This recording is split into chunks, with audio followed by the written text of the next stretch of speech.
네, 이번 강연은 스파이스웨어 김재중 부장님을 모시고 정보보호 거버넌스와 안전한 개인정보 활용을 주제로 강연을 들어보도록 하겠습니다. 부장님 안녕하세요. 예, 안녕하세요. 네네. 참가객 분들한테 스파이스웨어 소개 좀 부탁드리겠습니다. 예, 저희 회사는 개인정보 보호 라이프 사이클을 관리하고 암호화하는 회사인데요. 개인정보 수집 탐지 암호화, 그리고 개인정보 가명화, 그 다음에 개인정보 접속 기록 관리 및 마지막으로 개인정보 파기까지 개인정보 라이프 사이클의 전반적인 부분을 암호화하고 관리해드리는 솔루션을 만들고 있습니다. 네네네. 강연 중간에 채팅창을 이용하셔가지고 궁금하신 점 있으면 댓글로 남겨주시면은 아마 우리 스파이스웨어에서 실시간으로 답변을 해주실 것 같습니다. 그리고 설문도 있으니까요. 스파이스웨어 설문에도 참여 많이 부탁드리고 참여하시면은 선물도 있습니다. 그러니까 많이 참여하시기 바랍니다. 자, 그러면 본격적으로 강연을 들어보도록 하겠습니다. 부탁드립니다. 예, 알겠습니다. 안녕하세요. 스파이스에서 일하고 있는 김재중이라고 합니다. 제가 오늘 말씀드릴 내용은 정보보호 거버넌스와 안전한 개인정보 활용입니다. 그럼 먼저 정보의 가장 기본이 되는 데이터에 대해서 이야기해 보겠습니다. 데이터란 무엇일까요? 먼저 사전적인 의미를 살펴보면 첫째, 이론을 세우는 기초가 되는 사실 또는 바탕이 되는 자료. 둘째, 관찰이나 실험, 조사를 얻은 사실이나 자료. 셋째, 컴퓨터가 처리할 수 있는 문자, 숫자, 그림 따위의 형태로 된 자료라고 명시되어 있습니다. 여기서 중요한 점은 데이터는 정보가 아니라 자료라는 것입니다. 이 자료를 가공해서 얻어진 것이 바로 정보입니다. 가공되지 않은 데이터는 정보라고 하기는 어렵습니다. 다르게 이야기하면 데이터는 석유의 원유와도 같은 것이라고 볼 수 있는데요. 이 원유를 가공하여 휘발유, 경유, 등유 등등 필요에 맞게 사용하듯이 데이터도 마찬가지로 사용자의 편의에 맞게 가공하여야 정보로서의 가치가 부과되어 사용할 수 있다는 이야기입니다. 그림을 보시면 1분 동안 인터넷에서 생성되는 데이터 양을 나타낸 것입니다. 구글에서는 200만 건의 검색 데이터가, 유튜브에서는 72시간의 비디오 데이터가, 트위터에서는 27만 건의 트윗 데이터가 생성됩니다. 그 밖에도 페이스북, 스카이프, 텀블러 등등 수없이 많은 데이터가 인터넷을 통해 생성되고 있습니다. 인터넷 이외에도 금융, 의료, 물류, 복지, 헬스케어 등 여러 산업 전반에 걸친 수없이 많은 데이터가 생성되고 있는데요. 우리는 그 데이터를 벗어나서 살 수 없는 세상에 살아가고 있습니다. 차트는 최근 10년간 우리나라 데이터 산업의 시장 규모를 나타내고 있습니다. 2020년 데이터 시장 규모는 2010년에 비해 2배 이상 증가하였고 2019년은 전년 대비 8.3% 선정한 16조 8,581억 원이며 2020년에는 19조 2,736억 원 규모로 성장할 것으로 예상합니다. 2018년부터 2020년 예상치까지 3개년 연평균 증감률은 11.3%를 기록하고 있으며 이 성장세는 지속적으로 유효할 것으로 조사되었습니다. 향후 데이터 산업 시장은 지난 3개년 연평균 증감률 11.3%와 같이 지속적으로 성장한다면 2026년까지 36조 원을 넘어설 것으로 전망됩니다. 그럼 우린 앞으로 10년은 어떨까요? 앞으로 이용될 데이터 사용량을 정확히 예측하기 힘들지만 지난 10년보다 훨씬 더 많은 데이터가 생성되고 그것들을 활용하여 더 많은 부가가치를 창출할 것이라는 것은 쉽게 파악할 수 있습니다. 세계는 데이터를 미래 경제를 겨냥할 핵심 동력으로 보고 있습니다. 선진국들은 데이터 시장을 주도하기 위해 사활을 걸고 있죠. 글로벌 ICT 기업의 부상이 더욱 뚜렷해지는 현상을 보면 더욱 확신이 드는데요. 10년 전 미국 증시 상위 10개 기업 중 IT 및 디지털 관련 기업이 2개였던 것에 반해 2020년 8월 5개에 늘었는데요. 미국, 중국 상위 5개 IT 기업의 시가총액은 약 8,092조와 2,211조 원으로 집계되었는데요. 이는 한국 정부 예산의 각각 16배, 4배에 달하는 어마어마한 수치입니다. 그럼 데이터는 어떤 가치를 지니고 있을까요? 데이터는 그 자체로는 가치를 갖고 있지 않다고 말씀드렸습니다. 데이터의 가치를 찾으려면 데이터를 이해하고 잠재된 효용을 찾아내 정보로 만들었을 때 비로소 가치를 갖게 됩니다. 이런 점에서 김춘수 시인의 꽃 시구가 주는 의미와 일맥산다고 보여지는데요. 아름다운 꽃의 이름을 부르기 전까지는 꽃이 될 수 없듯이 데이터에도 가치가 마찬가지로 그 가치를 찾아낼 줄 아는 사람에게만 보이게 되는 것입니다. 데이터의 가치는 매우 상대적인 측면이 강한데요. 재고 추이는 데이터 상인의 신용정보 판단에는 유용하지만 좋아하는 만화, 영화 추천에는 쓸모가 없습니다. 대규모 콜센터 데이터는 인공지능을 다룰 줄 아는 환경을 갖춘 데이터 연구가에게는 좋은 선물이지만 서버 운영자에게는 쓸모가 없을 수 있습니다. 관건은 누가 어떻게 데이터를 바라보는가에 따라 그 가치가 달라진다고 할 수 있습니다. 자동차 제조회사의 주산물은 자동차입니다. 하지만 데이터 경제가 본격화되면 자동차 제조사의 주산물은 모빌리티 데이터가 되고 자동차는 다만 모빌리티 데이터를 얻기 위한 수단이 될지도 모릅니다. 데이터를 중심으로 비즈니스를 바라볼 수 있어야 데이터의 가치를 찾아낼 수 있습니다. 그럼 데이터의 가치를 찾아서 실현하는 방법은 무엇일까요? 전통적 기업은 프로세스 혁신에 치중하여 데이터의 디지털 경제의 원유라고 하지만 어떻게 다뤄야 하는지를 알지 못했습니다. 우선 세 가지 일방적인 접근법이 있습니다. 첫째, 비즈니스 모델링이 있는데요. 이미 보유하고 있는 또는 확보할 수 있는 데이터의 자산 현황을 조사하여 비즈니스 모델의 가치를 확인하는 방법입니다. 두 번째는 서비스 디자인 방법입니다. 비즈니스 모델을 목표 고객 몇 개로 구분하여 구분된 개념별로 공감지도, 가치 제한 캠퍼스, 스토리보드 등을 작성하여 가정에서 서비스를 구체화하는 방법입니다. 세 번째는 애자일 피드백입니다. 요구사항에서 출발한 것이 아닌 서비스를 출시한 이후 고객과 시장의 반응을 빠르게 읽고 피드백하는 것입니다. 하지만 위의 모든 방법을 이용하는 가치를 찾는 것보다 중요한 것은 데이터가 있으므로 새로운 사업 모델과 혁신을 찾으려는 노력이 가장 중요한 가치일 것입니다. 이번에는 데이터 생태계에 대해서 살펴보겠습니다. 데이터 생태계는 데이터를 생산, 수집, 저장, 처리, 유통, 활용하는 순환 과정에 참여하는 모든 이해 당사자들로 구성되어 있습니다. 데이터 생산자는 각종 IoT 기기 또는 다양한 사람들과 조직의 활동을 통해 데이터를 생산해냅니다. 다음 데이터 제공자는 생산 수집된 데이터를 데이터 전문 처리 기업이나 소비자 또는 조직들과 거래하는 기업에서 저장 및 처리를 진행합니다. 세 번째 데이터 수요자는 비즈니스 수요자들을 확보한 다양한 데이터를 결합 분석해 마케팅이나 빅데이터 분석, 인공지능에 적용합니다. 마지막 최종 사용자는 데이터를 활용하여 다양한 쇼핑, 교통, 위치 등으로 이용하여 소비하고 다시 각종 IoT 기기는 데이터를 다시 생산, 수집 단계로 피드백함으로써 데이터 생태계의 순환 사이클이 반복하게 됩니다. 데이터 생태계 순환 구조를 좀 더 자세히 살펴보겠습니다.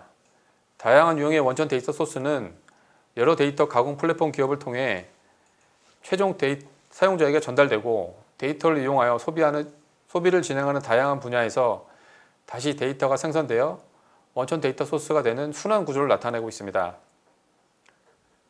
데이터 생태계의 활성화는 개인이나 개별 조직이 보유한 원천 데이터 공급원의 다변화와 함께 산업과 정부 데이터 활용 니즈를 증폭시키고 있습니다. 또한 향후 데이터 생태계는 데이터 최종 사용자의 확장을 포함한 가치사슬 전후방 확산을 야기하면서 데이터 시장의 파일을 확대시킬 것입니다.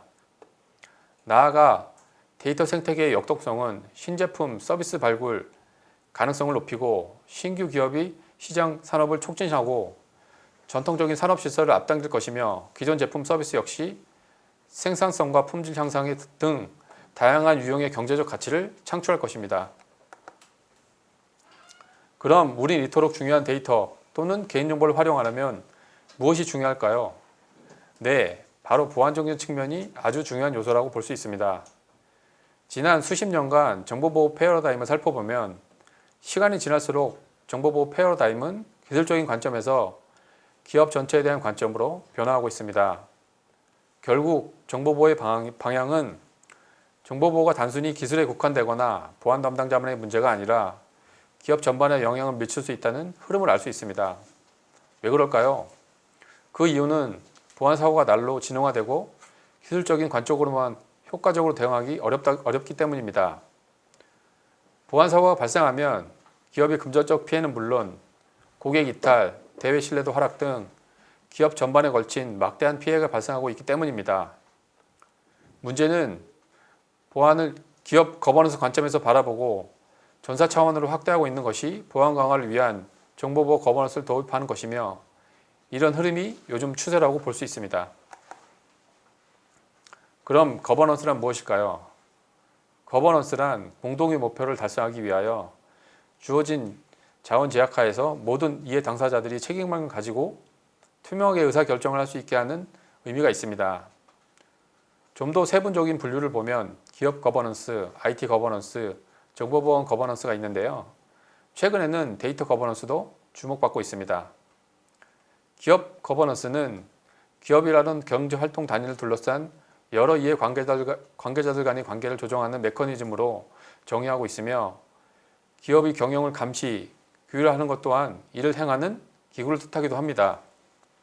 IT 거버넌스는 IT 전략의 개발 및 추진을 관리하고 이를 통해 비즈니스와 IT를 융합시키기 위해 이사회, 경영진, IT 관리자가 추진하는 조직 기능입니다.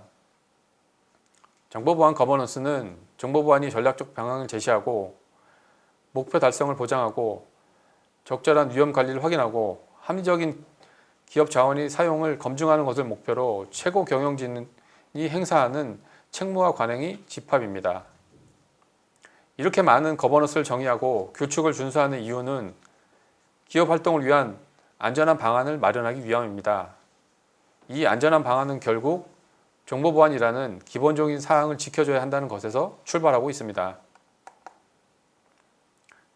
그림은 정보보호 거버넌스 구조를 나타내고 있습니다. 구조를 보시면 수행을 위한 5가지 표준 프로세스가 구성되어 있는데요. 각 프로세스마다 지향하는 목적을 갖고 수행하게 되어 있습니다. 우선 첫 번째 항목인 평가를 보시면 프로세스 변경 사항의 발생으로 보안에 영향을 미칠 만한 요소를 사전에 평가하여 보안의 목적을 달성할 수 있도록 하는 것입니다. 두 번째 항목인 지시는 보안 목적 및 전략 달성에 필요한 사항들을 제시하는 것으로 자원 할당이나 보안 활동의 우선순위, 정책 승인, 위험 관리 계획 등을 포함하고 있습니다. 세 번째 모니터는 전략적 목적 달성 평가를 가능하게 하기 위한 프로세스로 효율적인 보안 관리 활동에 대한 진단과 요구사항 반영 등을 위한 적절한 성과 지표를 관리합니다. 네 번째 의사소통은 조직과 조직의 이해관계의 필요에 따라 보안 내용을 이해관계자들에게 공유해야 합니다. 마지막 5번째 보안 감사는 독립적인 감사를 수행하는 것입니다.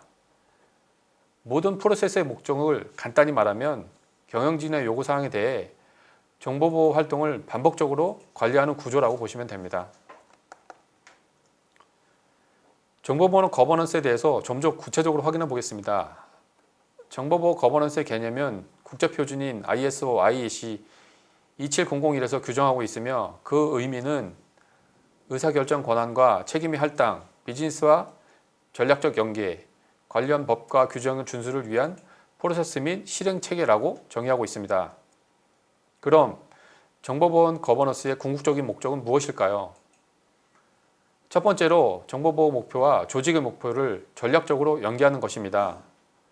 두 번째로는 최고 경영층과 정보보호 이해관계자들과의 정보보호 비즈니스의 가치를 전달하는 것이고요. 마지막 세 번째는 정보보호 관련 위험이 조직 내에서 적절한 수준으로 관리하고 있으며 정보 자산에 대한 책임 추적성이 보장되는 것이 정보보호 거버넌스를 구축하는 궁극적인 목적입니다. 정보보호 거버넌스가 잘 구축되면 여러 가지 기대 효과가 있는데요. 제일 먼저 회사의 정보보호 효과성이 확보되어 정보보호 인력 및 예산 등에 대한 자발적인 투자가 유도됩니다. 그리고 중복과 불필요한 보안 프로세스를 통합으로 정보보호 업무 효율성이 개선됩니다. 기업은 정보보호 거버넌스를 문화로 인식하여 업무 수행 시 자연스럽게 정보보호 활동을 위한 노력을 진행합니다. 마지막으로 비즈니스 연속성 확보를 통한 투자자와 이해관계자 등의 신뢰가 확보되는 것입니다. 정보보호 거버넌스를 다루다 보면 정보보호 컴플라이언스란 말이 자주 등장합니다. 그래서 컴플라이언스도 확인해 보았습니다. 정보보호 컴플라이언스란 기업 내 모든 임직원들이 정보보호 관련 법률, 규정 등을 보다 철저하게 준수하도록 사전에 또는 상시적으로 통제, 감독하는 것을 의미합니다. 그럼 컴플라이언스와 거버넌스의 차이점은 무엇일까요? 컴플라이언스는 법령 준수라는 법을 지키는 것 그 자체를 의미하고 있고요. 거버넌스는 컴플라이언스의 위반에 해당되는 행위나 사건을 발생시키지 않기 위해 규칙이나 윤리를 마련하고 관리 체계는 갖추는 것을 의미하고 있습니다. 컴플라이언스와 거버넌스의 장점은 신뢰도 향상입니다. 소비자가 기업이 어떤 제품을 구입하거나 서비스를 이용할 때 그 회사의 신뢰도를 신경 쓰는 일이 많이 있습니다. 예를 들면 디자인도 성능도 아주 훌륭하지만 과거에 리콜 문제를 은폐한 자동차 회사의 차량을 사고 싶다는 생각이 드시나요? 이 경우는 비단 자동차만에 해당되지는 않을 듯 합니다. 계속해서 컴플라이언스를 유지하고 거버넌스를 강화한다면 법률이나 규칙, 윤리를 제대로 지키는 기업으로 사회적 신용도가 올라가며 그에 따른 기업 경쟁력 또한 높아질 것입니다. 앞서 보신 바와 같이 정보보안 거버넌스와 컴플라이언스의 주요 목적은 디지털 자원을 안전하게 관리하면서 효율적으로 사용하기 위한 활동입니다. 그럼에도 불구하고 세계적으로 데이터 유출 사고는 지속적으로 발생하고 있습니다. 전 세계 전체 데이터 유출 사례를 심층 분석한 결과 80%가 고객의 개인 식별정보 유출 건으로 밝혀졌습니다. 이어서 지적재산, 익명 처리된 고객 정보, 기타 기업 정보, 직원 개인정보 순으로 나타났는데요. 피해 규모 측면에서도 고객 개인 식별정보 관련 데이터 유출이 기업에 가장 큰 피해를 주었습니다. 이렇게 공격자들은 항상 개인정보를 타겟으로 하여 유출을 시도하고 있으며 앞으로도 개인정보를 안전하게 보호하는 것은 재고의 여지가 없이 중요한 사항이 되었습니다. 그래서 우리는 개인정보에 주목하게 되었습니다. 가치가 높아 모두의 표적이 되고 개인정보를 안전하게 보호하고 편리하게 활용할 수 있는 방안을 마련하기 위해 노력하게 되었습니다. 그럼 이제 개인정보가 무엇인지 살펴볼까요? 개인정보란 살아있는 개인에 관한 정보로서 성명, 주민등록번호, 영상 등을 통해 개인을 알아볼 수 있는 정보를 말합니다. 해당 정보만으로 특정 개인을 알아볼 수 없다고 하더라도 다른 정보와 쉽게 결합하여 알아볼 수 있는 정보도 모두 개인정보라고 할 수 있습니다. 따라서 개인의 정보 주체는 자연이어야 하며 법인 또는 단체는 개인정보에 해당되지 않습니다. 그럼 개인정보는 왜 중요하게 보호되어야 하는 걸까요? 개인정보는 정보화 사회를 맞이하여 전자상거래, 고객관리, 금융거래 등 사회의 구성, 유지, 발전을 위해 필수적인 요소로서 기능을 하고 있습니다. 또한 개인정보는 기업의 입장에서도 수익을 창출하기 위한 자산적 가치로서 높게 평가되고 있습니다. 만약 누군가가 개인정보를 악의적인 목적으로 이용하거나 유출할 경우 개인의 안전재산과 큰 피해를 줄 수 있습니다. 매일 수신되는 스팸 문자, 보이스피싱, 나를 사칭한 메신저 상의 금융사기 등이 모두 개인정보 유출과 관련된 것입니다. 개인정보는 여러 가지 유형이 있는데요. 신분관계를 나타내는 성명, 주민번호, 주소 등이 있으며 내면의 비밀을 나타내는 사상, 종교 등이 있고 심신상태를 나타내는 병력, 장애 정도 등등 개인정보의 상세 항목은 아주 다양합니다. 근래에는 지문, 홍채, DNA, 생체인식 정보도 개인정보 유형으로 새롭게 분류되고 있습니다. 시장경제의 지속적인 발전과 IT 기술의 급격한 발달 등으로 인해 개인정보 침해로 인한 피해 확산 속도는 빨라져 가고 그 규모 또한 점차 대형화되고 있습니다. 개인정보 침해란 개인정보 처리 전 과정에 발생하는 것으로 법적 근거 없는 개인정보의 수집, 이용, 제공은 물론 개인정보 유출, 오남용, 불법 유통 등을 모두 포괄하는 것으로 볼 수 있습니다. 이러한 개인정보 침해는 그 자체로도 피해가 발생하지만 이로 인해 2차, 3차 피해가 추가로 발생하는 등 피해 위험이 아주 높습니다. 따라서 사전에 개인정보 침해를 예방하는 것이 무엇보다 중요합니다. 개인정보 침해가 발생하면 피해는 누가 될까요? 개인적, 기업적, 국가적 측면에서 볼 수 있는데요. 먼저 개인적인 측면에서 보면 정치적인 피해뿐만 아니라 명의도용, 보이스피싱, 금전적인 손해, 유괴 등 각종 범죄에 노출 등의 피해가 발생합니다. 두 번째, 기업의 입장에서는 기업의 재화 또는 서비스를 이용하는 고객의 신뢰와 기업의 이미지 훼손, 다수의 피해자에 대한 집단적 손해배상 시 기업 경영에 큰 타격을 받을 수 있습니다. 마지막으로 국가적 측면에서 보면 IT 산업의 해외 수출 애로, 전자정보의 신뢰성 하락, 국가 브랜드 하락 등 국가적 측면에서 많은 피해가 발생하게 됩니다. 이렇듯 개인정보 침해 사회가 발생하면 나뿐만 아니라 국가 전체에서도 악영향을 미치는 아주 심각한 문제라는 것을 알 수 있습니다.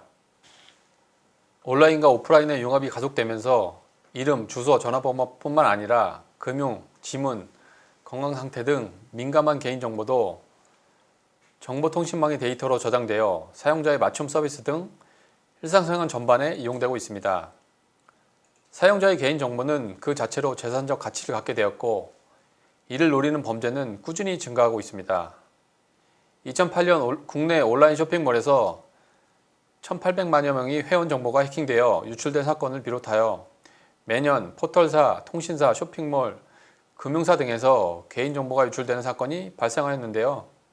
금융감독원은 개인정보가 도용되어 발생한 사건이라고 결론 내렸습니다. 개인정보 유출 사고는 최근 뉴스와 같이 해커의 공격에 의해 발생할 뿐만 아니라 관리자의 부주의 등 다양한 내외부 상황에 의해서 발생합니다. 그럼 어떤 유형의 개인정보가 유출될까요? 첫째는 내부 인력에 의한 개인정보 유출 사고입니다. 두 번째는 영리적 목적을 위한 개인정보 매매의 유형입니다. 예를 들면 주민센터 직원이 심부름센터 등에 건당 만원씩 받고 개인정보를 판매하는 행위입니다. 셋째는 무분별한 개인정보 오남용입니다. 예를 들면 차량 등록 시스템에 있는 차량 번호, 주민번호, 이름 등 150명의 정보를 다른 곳 관계자들부터 건네받아 개인적인 목적으로 사용하는 내용입니다. 넷째는 허술한 관리에 의한 홈페이지 상에서 노출되는 사람입니다. 예를 들면 민원인 수백 명의 이름, 주민번호, 주소 등의 개인정보가 포함된 보도 자료를 인터넷 홈페이지에 업로드하여 개인정보가 노출되는 경우입니다. 방금 언급했던 경우 이외에도 다양한 방법을 통해 개인정보가 유출될 수 있으며 그 수법은 점점 진화하고 있습니다. 2019년 하반기부터 2020년 상반기까지 약 1년 동안 국내 기업 24곳의 데이터 유출로 인해 평균 38억 원의 피해를 입은 사실이 공개되었습니다.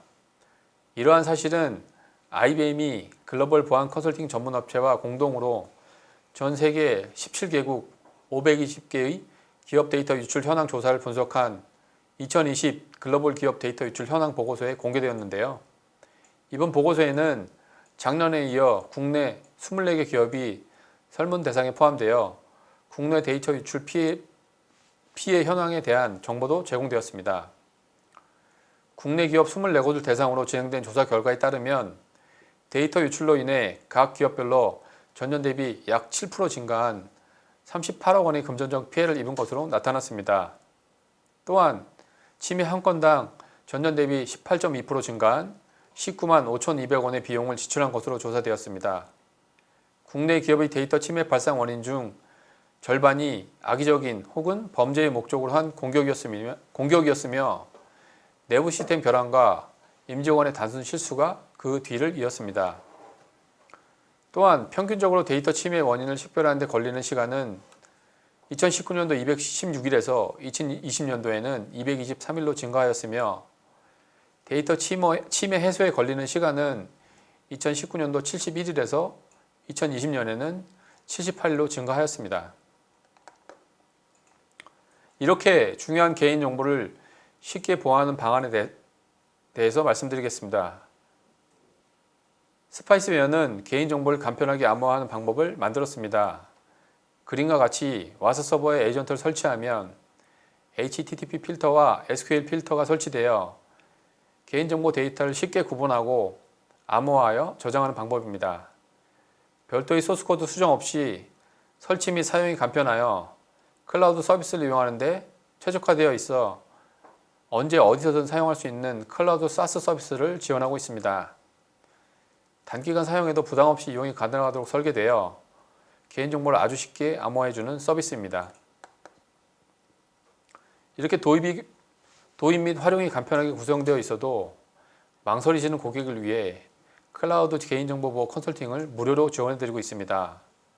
데이터 암호화 또는 개인정보가 필요한데 어떻게 해야 될지 모른다거나 하고 싶은데 비용이 부담스러운 기업 등 정보보호가 필요한 부분을 직접 가이드해드리고 있습니다. 스파이스웨어는 기업 환경에 적합한 개인정보보호 컨설팅을 서비스를 제공하기 위해 진단, 분석, 플랜 수립 등 총 3단계의 컨설팅을 진행하고 있습니다.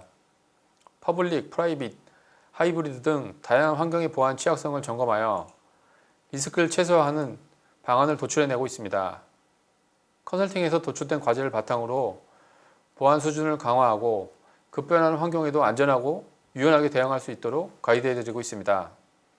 스파이스웨어의 제품은 모두 도입이 간편하고 활용이 편리하게 구성되어 있는데요. 우리 회사가 도입해야 하는 건지 망설이시거나 우리 회사의 정보보호나 개인정보 관리를 잘 하고 있는지 알고 싶으신 고객은 클라우드 개인정보보호 무료 컨설팅을 신청하시면 됩니다. 지금 이벤트를 진행 중이며 설문을 통해 신청하시면 전문 컨설턴트가 방문하여 컨설팅을 진행해드리고 있습니다. 데이터를 안전하게 보관하는 방법을 찾았다면 이제는 데이터를 안전하게 활용하는 방안에 대해서 말씀드리겠습니다. 어떻게 하면 정보보호 거버넌스와 컴플라이언스를 잘 지키면서 개인정보를 활용하여 가치를 창출해낼 수 있을까요? 이 질문의 답변은 개인정보 비식별 조치라는 기술적 조치를 활용하는 것입니다. 이 데이터 홍수 속에서 수많은 데이터의 수집 및 저장되고 있으나 막상 데이터를 활용하는 데에는 상당한 제약이 있습니다. 제도권 안에서 개인정보를 포함한 데이터를 활용하는 적법한 방법은 첫째, 법령의 제정, 둘째, 정보 주체의 동의, 세 번째로 개인정보의 비식별화를 통해서 가능합니다. 그래서 우리는 개인정보 비식별화라는 방법으로 개인정보 활용 방안을 마련하였습니다. 데이터 3법 개정 이후 가명 처리된 개인정보는 동의 없이 활용이 가능하도록 하는 것이 큰 변화입니다. 이제는 개인정보 가명 처리 후 본인 동의 없이도 목적에 맞게 활용이 가능하도록 되어 있습니다. 가명 처리는 어떻게 진행될까요? 총 4단계를 통해서 진행하도록 되어 있는데요. 첫 번째로는 사전 검토를 하여 활용 계획을 수립하는 것입니다. 즉, 데이터 거버넌스에 기반한 활용 계획을 수립한 건데요. 데이터 이해 관계자와 데이터 비즈니스에 대한 사전 검토를 실시하여 내부 활용 방안을 수립하고 나아가 외부에서 제공하거나 다른 데이터와 결합하여 더 높은 부가가치를 창출할 수 있는 활용 방안을 모색하는 것입니다. 이렇게 활용 계획이 수립되면 가명 처리를 진행합니다. 가명 처리는 어떻게 진행될 것일까요? 총 4가지 단계를 통해서 진행하게 되는데요. 첫 번째로 사전 검토하여 활용 계획을 수립하는 것입니다. 즉, 데이터 거버넌스에 기반한 활용 계획을 수립하는 건데요. 데이터 이해 관계자와 데이터 비즈니스에 대한 사전 검토를 실시하여 내부 활용 방안을 수립하고 나아가 외부에 제공하거나 다른 데이터와 결합하여 더 높은 부가가치를 창출할 수 있는 방안을 모색하는 것입니다. 이렇게 활용 계획이 수립되면 가명 처리를 진행합니다. 데이터를 변환 설정하고 가명 처리 수준을 정의한 다음 준식별자의 변환 레벨과 스코어 기준을 가명 처리 결과를 확인하고 승인을 요청합니다. 쉽게 이야기하면 가명 처리 결과를 미리 보기 한 다음 이상이 없으면 승인 요청하여 가명 처리를 진행합니다. 세 번째로 가명 처리 활용 목적과 승인 요청 내역에 기반하여 적정성을 검토합니다. 위험도 분석 모델, 준식별자 데이터 분포율, 개인정보 재식별 및 데이터 분포율 등을 확인하여 적정성을 평가하고 승인합니다. 마지막으로 가명 처리 최종 결과를 최초 계획하였던 활용 방안대로 내부에 활용하거나 외부에 제공하여 활용하도록 하고 있습니다. 우리는 개인정보 비식별 처리 제품을 그림과 같이 설계하게 되었습니다. 앞에서 말씀드린 개인정보 활용에 따른 제약을 해결하기 위해 노력하고 있는데요. 기업망 내에서 꾸준히 동작하면서 정의된 데이터를 안전하게 가명 처리해서 가명 처리된 데이터를 풀을 유지하고 가명 처리 진행 상태를 확인하고 처리된 이력과 목적 또한 추적할 수 있도록 제품을 구성하였습니다. 그리고 부가적으로 수많은 데이터들을 찾아야 하는 번거로움을 줄이고 사람이 조작에 의해 실수하는 데이터들을 탐지하고 가명 처리 단계에서 어떤 조작을 수행하였는지 가이드하는 형태의 머신러닝도 연구도 함께 진행하고 있습니다. 스파이스웨어는 개인정보 처리에 관심을 가지고 꾸준히 노력하고 있습니다. 그래서 4개의 제품을 계획하고 만드는데 주력하였는데요. 첫째, 개인정보를 찾아내고 암호화하는 일. 둘째, 개인정보에 대한 접속 기록을 관리하는 일. 셋째, 불필요한 개인정보를 파기하여 깔끔한 마무리를 제공하는 일. 넷째, 데이터를 활용하기 위해 가명 처리하는 일. 그리고 이 모든 과정에 AI를 활용하여 사람의 실수를 줄이는 일을 집중하고 있습니다.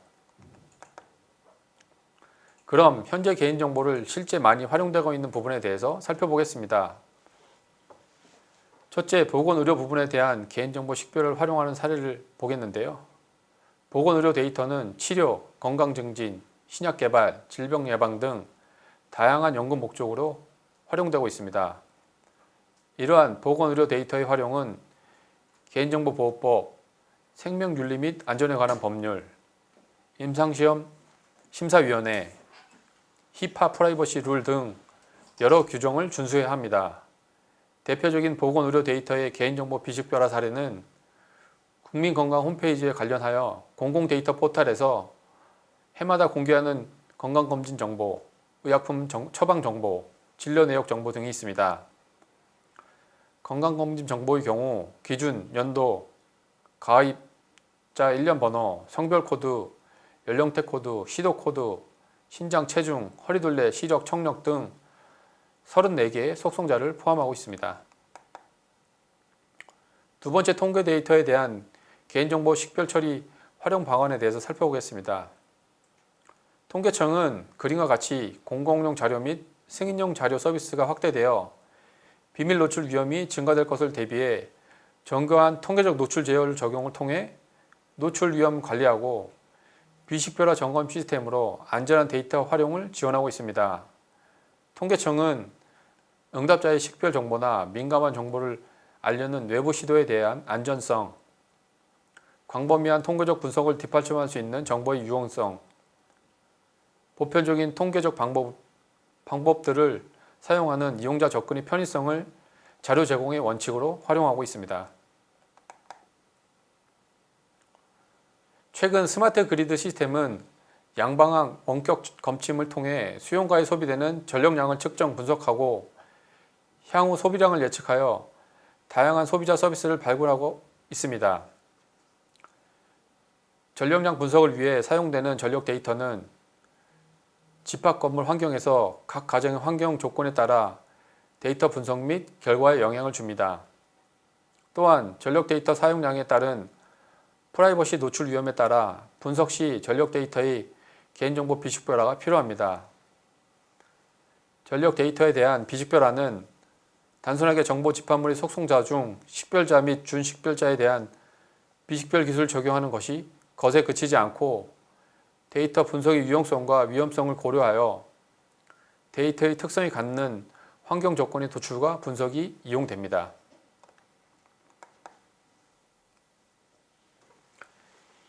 (2020년도 8월) 데이터 3법이 시행된 이후 데이터 분야에서 획기적인 도약을 이룰 수 있는 기술적, 제도적 기반을 다지는 시간을 맞이하였습니다.